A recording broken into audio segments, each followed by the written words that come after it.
policies are dangerous and rooted in sexism. My guidance counselor's response to my concerns about bathroom privacy and safety was, well, there are stalls in the bathroom. You do this in the name of inclusivity while ignoring the girls who will pay the price. Your policies choose boys' wants over girls' needs. That's Jolene Grover. And at just 14, she's putting the school board in Loudoun County, Virginia on blast for a proposal allowing biological males into girls' locker rooms. Jolene and her mother, Natasha, joining me now. Thank you both for being with us this morning. Let's take a quick look together at the proposed Loudoun County school policy that, Jolene, you were speaking out against right there. It said the following: all students are entitled to have access to restrooms and locker rooms that are sanitary, safe, and adequate so they can comfortably and fully engage in their school programs and activities. Students should be allowed to use the facility that corresponds to their gender identity. While some transgender students will want that access, others may want alternatives that afford more privacy. So that is the proposed policy from Loudoun County. And Jolene, that brought you to the school board meeting to speak out. Why? She gets tongue-tied. I'm sorry? She gets tongue-tied. I know what she told me, and she said she really was worried about her friends that were still in the school because I took her out in August. And this was something that she felt like she really needed to speak out against because you don't see any other girls talking about it publicly.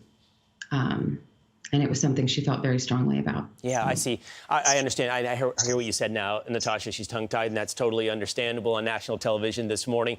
Although, Jolene, you were incredibly passionate there at the school board meeting. So I'll put this to both of you if Mom wants to answer this question as well. Not the first time that Jolene's spoken up at a school board meeting. So what is it that is either happening in Loudoun County or is happening in this country that is making you so passionate about the direction in which we are headed, that you feel somebody needs to stand up and it's going to need to be me? And that's to Mom or Jolene there for that question. Because I felt like I had to speak up because so few other kids were speaking up and so few adults were. And I was hoping if I started speaking out, other people would too. And has that happened, by the way? Have you seen other people starting to speak out? A little bit, not really, though.